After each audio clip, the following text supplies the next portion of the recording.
mu mabiro menshi kugira aguha akazi avuga ati kugira kajya kazu karonke tubanze dusambane. Abenshi bariho barose ubuzi kubera babanje gusambana n'ababosi babo. Imana ifashe abarundi n'abarundi kazi n'abariko baradukurikirana bihugu bibanyi bashobora kuronka ubuzi ariko batanze imibiri yabo. Ariko biradusaba kila muntu wese ashobore gukora akazi akoresheje uburyo butoya ashoboye. Abasore benshi bashobora kwanka gutora abakobwa bafite amafaranga. Hariho ingeso imwe mugabo idafise bose.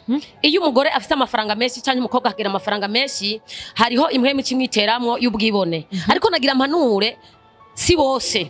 Kandi mpanure abakobwa cyangwa abagore bariko baradukurikirana bafise amafaranga, bafise uburyo bwo gukora. Bibiliya ivuga neza ko umugabo ari umutwe w'urugo. Umugabo amaze kuba umutwe w'urugo, ube ufise amafaranga utegerezwa kumwubaha. Rero abagabo rero barikanga ko umugore mu gihe yoba afise agahera azohava asuzugura umugabo wiwe. Ariko ico nzi cyo no hanura abakobwa bafise amafaranga cyanye abagore bafise amafaranga bubahe abagabo babo, ivyo bizobahesha icyubahiro. Ibintu nabonye mu rugo bikomeye cyane cerekanye n'amafaranga. Abagabo benshi iyo bafise amahera bayanyegeza abagore. Niyo musavye rasiyo ingodo ayigoborora yinyegeje ayasokorora atabibona. Abagabo benshi bahisha imitungo abagore babo. Umugore nawe muri kijya gihe hari atabada afise akazi. Adafise akazi rero akavuga akifuza kumenya itunga ry'umugabo ariko ntabimenye. Ivyo bikamubabaza.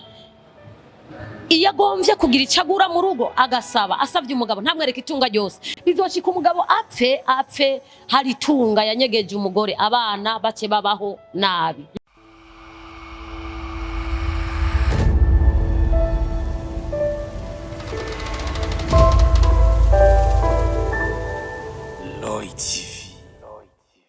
Ndabaramukije cyane abakunzi ba Roy TV muko muradukurikirana. Ni Bella Shaka kuri micro za Roy TV nkuko musaze mutumenyereye. Uno musi umunsi w'ikiganiro ingo n'umubano. Mbega tuza kuyaga kuki? Mbega ndije nyene oya ndi kumwe n'umama mwiza w'ubwiza, n'umama w'umukirisu. Reka maze kumva kaji kiwe menye n'akazina kiwe niyo tuza gukorana uno musi atuyagire twumve ibitekerezo vya mama wacu ari ngaha agire nico ahanuye ugwaruka aba mama mbese n'abapapa. Karibu cyane mama. Urakoze cyane Bella. Meze neza cyane. Ego akazina kawe. Akazina kanje nitwa Niyonzima Adeline, bantazira mama Swavisi canke Pasteur. Urakoze. Pasteur mama Swavisi ayose n'amazina yiwiwe. Ndashaka rero uramutse abariko baragukurikirana bose vaye nabo baherereye. Ndabaramukije bakunzi mwese mukurikirana ibiganiro vya Roy TV Burundi. Turi kumwe nanje Niyonzima Adeline nkuko nabibabwiye na Bella Shaka ngaha. Imana ibahezagire cyane, karibu. Yego. Rero reka ndakubwiye ati kaze karibu wewe wamaze gutangura gukurikirana kino iganiro. Shira muri commentaire uvuge icyo wumva cyose kikurimo cyose. Shira muri commentaire nza turayikunda. Izo zose turazikunda muri Roy TV Burundi. Reka ndakwibutse wowe uri kurankurikirana utaragira abonnement kanda kuri subscribe kugira ngo ntuzucikwe n'ikiganiro na kimwe cha Roy TV Burundi. Uno musi rero nkuko mwavyumvise ni ikiganiro ingo n'umubano. Uno musi tuza kuyaga kuki? Tuza kuyaga ku mabi canke se ihohoterwa akenshi rikunda kugaruka ku gitsina gore mu mubano aho muherereye. Hari ivyo muzi, hari n'ivyo abandi babayemo mbere wanashaka. Rero uno musi kumwe na mama Swavisi araza kudufasha kugira ngo twumve mbega ihohoterwa akenshi rya gitsina gore riva kuki. Okay, ihohoterwa ku gitsina gore riva ku bintu vyinshi. Ihohoterwa cyane cyane rirashobora kuva ku bukene mu muryango, rirashobora kuva uko umuntu yaremwe.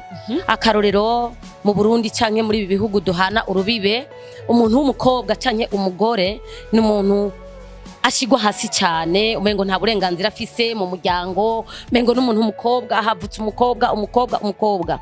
Ariko nagira ndabibutse abadukurikirana ko umukobwa afise uburenganzira cyo kimwe n'umuhungu. Ingorane rero canke ihohoterwa rishobora kuboneka cyane cyane rirashobora kuva ku bukene mu muryango. Ugasanga umuntu umwe ni wari kwarakora mu muryango gusa kandi byasaba ko umugabo n'umugore abana bose bagira ico bakoze mu muryango. Muri ico gihe hari ubwoko butandatu bw'ihohoterwa, ariko cyane cyane turaza gushimikira ku bwoko bumwe bw'ihohoterwa cyane cyane ku mukenyezi. Murakoze cyane. Okay. Turashaka rero kumenya mwumvise ko turi kwijambo ihohoterwa ku mukenyezi cyangwa se ku gitsina gore muri rusange. Mbega mama, mwibaza yuko ari zahe mpamvu zishobora kuba zisigura cyangwa se zerekana uburyo ki umukenyezi cyangwa se igitsina gore ashobora kuba ari karahohoterwa mu buzima arimwo? Ibituma umugore ahohoterwa ni byinshi, cyane cyane iyo umugore adafise agafaranga ashobora guhohoterwa, cyane ashobora gukoreshwa ihohoterwa kubera ataburyo afise. Icya mbere ihohoterwa cyane cyane tuze kuvuga ryo gufatwa ku nguvu, umuntu agakoreshwa ibyafurambi atabyifuje kugira ngo aronke amahera. Ni kuvuga ihohotera ni jambo umuntu ashobora guhohotera umuntu akoresheje inguvu. Inguvu rero ziri ubwoko butandukanye, hari inguvu y'amafaranga, hariho inguvu no kivuga amafaranga mu bwahe buryo? Amafaranga iyo je nkaguha amafaranga kugira ngo ndagusambanye, kubera yuko yakeneye ataburyo ufise bwinjiza amafaranga, uca ukora icyo cyaha utarutumbereye kugikora ugasambana kugira uronke amahera. Ndiko navuga inguvu, inguvu amafaranga ni nguvu. Amafaranga arashobora gutuma ukora icyo utarutumbereye gukora. Izindi nguvu zishobora gutuma umuntu ahohoterwa ni nguvu, akarorero umuntu ashobora kuba afise nk'ikintu cy'icicanye akavuga ati iki utagikoze ndakwica, kubera ubwoba kuko ari nguvu afise z'ikintu kanaka ukaca ugikora. Iyindi ngorane kandi umuntu ashobora gutuma akora ubusambanyi, ashobora kubona mu rugo ihohoterwa, agakorerwa ihohoterwa mu gihe hari ikintu ugenda gukeneye ko icyo kintu ni wowe ugifise, ariko nawe ukaca unsaba ko turinda gukora ayo mabi ukakima.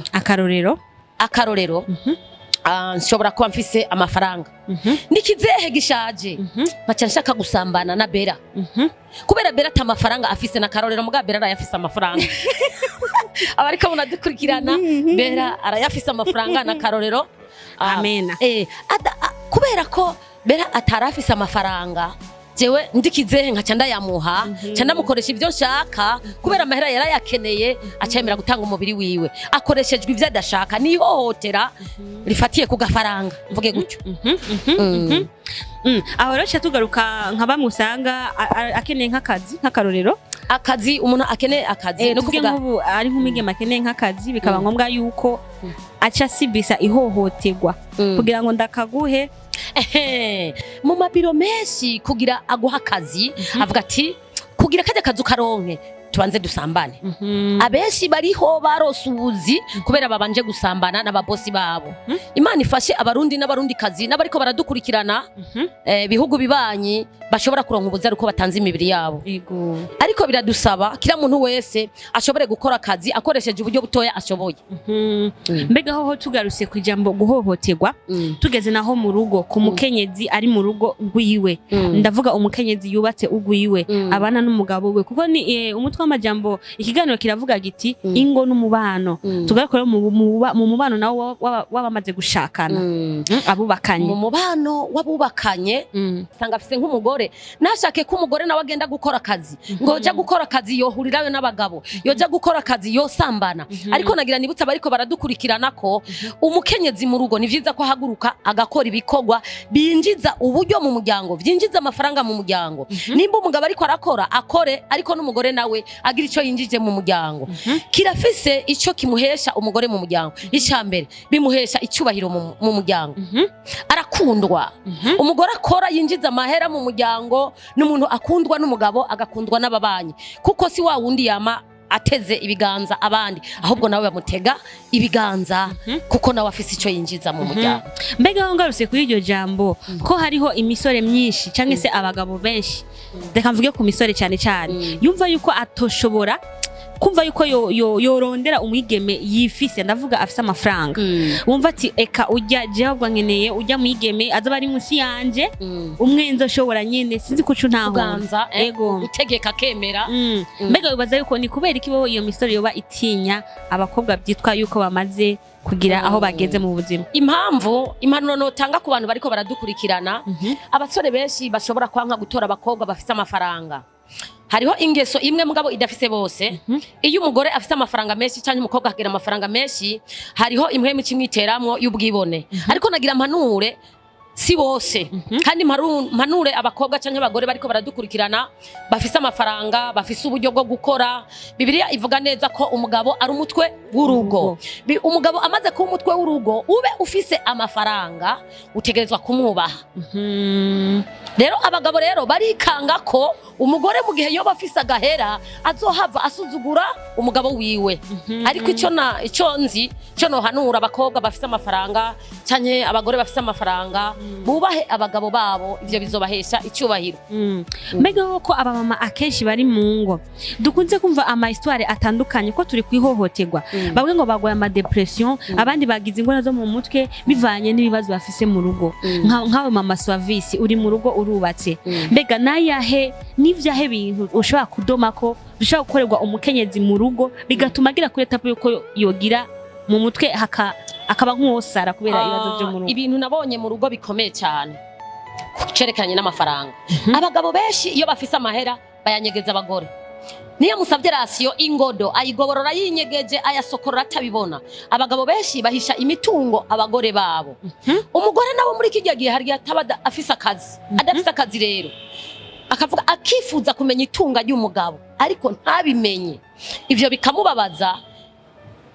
Iyo agomvye kugira icagura mu rugo agasaba asavye umugabo ntamwereka itunga ryose, bizoshika umugabo apfe hari itunga yanyegeje umugore, abana bace babaho nabi. Ico no hanura abantu bariko baratwumviriza. Umugore n'umugabo nta kintu bakwiye guhishanya, hakwiye kuba ubwizigirwa. Umugabo amenya itunga ry'umugore n'umugore nawe amenya itunga ry'umugabo. Kuko abagabo benshi usanga umuhabara ariwe azitunga ry'umugabo, umugore mu rugo atazitunga giyiwe. Nukuvuga birateye agahinda, birateye umubabaro, birababaje cyane. Kokebura bariko baratwumviriza ko mu rugo rw'abantu babiri bakwiye kumvikana. Umugabo aho uburenganzira umugore nawe akora akazi agira ico yinjiza mu muryango, umugore nawe aho umwidegemvye umugabo arondere bose bahurize hamwe. Hanyuma ari itunga ry'umuryango. Itunga rero rironderwa n'umugabo, rikaronderwa n'umugore n'abana. Ndaza gutanga akarorero mu butunzi bwo mu muryango. Nateye umurima w'irengarenga, negeka abana iminsi yose kuwuvomerera. Umugore nanje akarogenda umutayeri nazindutse kuri atelier, abana bagiye kuvomerera irengarenga. Zigerengarenga nitwazigurisha nitunga rizo kwinjira mu muryango. Umugabo nawe yagiye kubaza nawe azozana mu muryango. Babana bya bindi bavomera n'ivyera bizoza mu muryango. Nanje rimwe nakura muri atelier bizoza mu muryango. Nukuvuga urugo rero rugizwe n'umugabo, umugore, umwana. Twese turemerewe gukora tukazana mu muryango. None abandi baca bitwaza ijambo ry'Imana bakavuga bati Imana mu kurema Adamu na Eva yashizeho itegeko yuko Adamu azojya arushe, Eva avyara arushe. Bisigura biti Adamu azojya kuyasho yiwe, Eva nawe azorushwa no kuvyara. Aho acagaruka avuga ati ikizokurusha ni kuvyara gusa, ivyo kurondera navyo nyene bindekere, ntago bikuraba kurondera ubuzima. Oya kuronderera umuryango ni vya bose, umugabo n'umugore. Bishobotse n'abana mu gihe baba bamaze kumara amashure nabo barafise uburenganzira bwo gukora mu muryango. Aho hari gihe baca bavuga ngo nivyo kwiyorohereza abantu bishiriyeho ko umugore nawe yoja kurondera kugira ngo turashobora kwisunga Bibiliya ijambo ry'Imana. Ego cyane. Sinzi ko twosoma umurongo canke tuvuge ku mutwe tore Bibiliya dusome. Ntaco twavuga umurongo tukavuga ku mutwe. Dusomye mu gitabo ca Imigani gice ca 31 ku murongo w'10 havuga ngo ishimwe ry'umugore aroraye. Bivuga ko uyo mugore n'umuntu azinduka kare akaja gukora ngo ivyo kurya niyo vyo bakure arabizana. Bivuga ko Bibiliya kandi iki gitabo cy'Imigani ni inkuru z'umugabo yitwa Salomo. Salomo bivuga ko yarongoye abagore benshi. Ingeso z'abagore arazizi, yavuze icyazi. No kuvuga umugore bimusaba guhaguruka agakora ivyo kurya niyo vyo bakure akabizana. Kuko iyo umugore adakoze ahindurirwa amazina. Mu Barundi urabizi nawe bera baca bakwita rya zina irya izina gabaro wanje muca mubyumva rya zina ngo ni ntega. Cyo byumva nawe bariko baradukurikirana mu tahura. Bidusaba ko umugore ahaguruka agakora kandi umugabo wiwe abitahure kuko ni neza y'urugo. Ego urakoze cyane. Rego turashaka rero tumenye mbega hoho mama Swavisi ari kanura abandi bagore yuko bokora mbese n'abapapa bafise abagore mu ngo zabo batimira ko babakora babareke bakore. Mbega mama Swavisi nawe akora iki? Kuko imbere yo kuvuga abandi banza kwanza nawe utwereke. Mama Swavisi nawe abariko muradukurikirana ndi umumama akurikirana urugo cyane abana biwe akifuza iterambere mu rugo rwiwe. Rero jewe naravuye hasi mfise umuvuduko mu byo nkora. Rero abariko murankurikirana nibaza ko muza gusanga ndi umumama akagasakoshe nakadiplomate keza cyane gatwara bibiliya gatwara laptop ku bantu bakora mu biro amadokima. Urabona n'agasakoshi keza jewe nagashonye ndagatunganya neza. Babavyeyi namwe mufise abana murungika ku mashure izisakoshe ni sakoshe nziza cyane. Aho nabera nawe kagasakoshe ko agasakoshe keza cyane. Yego. Aho buca ishure ritangura mu kw'icenda nyamba ufise umwana uzoca umbona oya mugabo uri inkumi ndavyibutse. Hanyuma amasakoshe ni meza cyane. Abadandaza namwe murabona ko utudusakoshe ni dusakoshe twiza cyane ku badandaza tujya baheka cyane abamotare n'abandi bose. Murakoze cyane babakobwa namwe mwiga ahatandukanye utundi dusakoshe twabigeme kandi turabereye cyane. Abadame ufite amafaranga amatelefone tundi dusakoshe twiza cyane. Imana ibahezagire. No kuvuga nagira ubuntu uyu mwuga ndawiga mu gihugu cya Tanzania niho nigiye uyu mwuga wanje. Nagira ntera kamo abarundi kazi nyakubahwa umukuru w'igihugu inkuru yanje ishobore kumushikira kugira ngo shobore gufatwa mu mugongo na leta kugira ngo irishira hamwe. Tumenyereye amasakoshi arangurwa mu Bushinwa bera ariko ubu mu Burundi yadushayemwo hari umuntu ashobora kuyatunganya neza.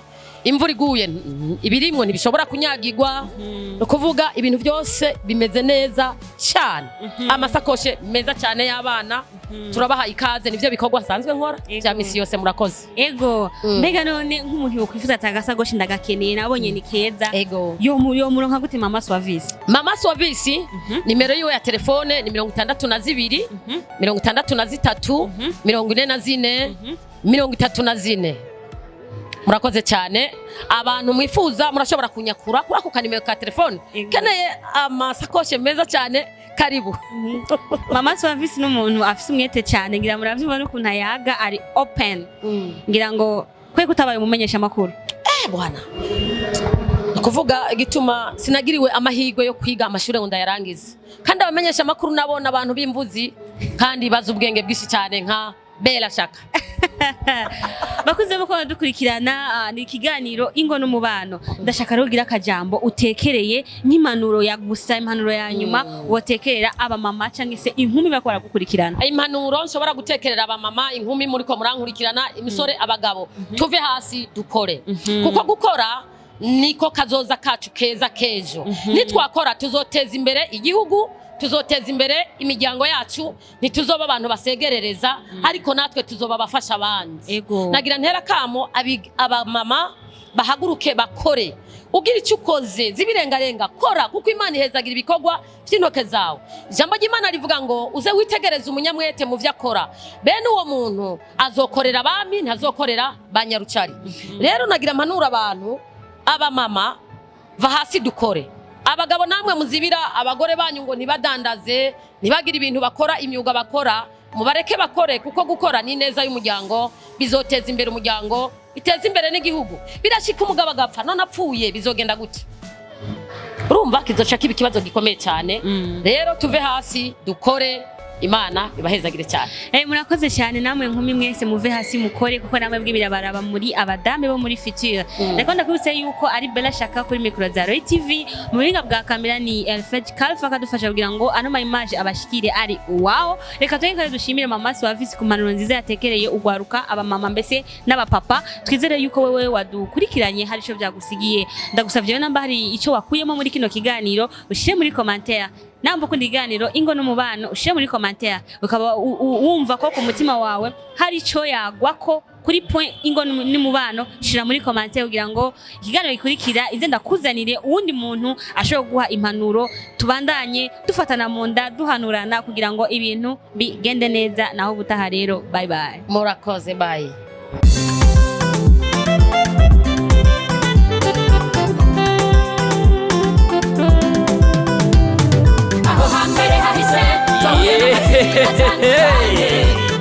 Imutangwa muri Roy TV.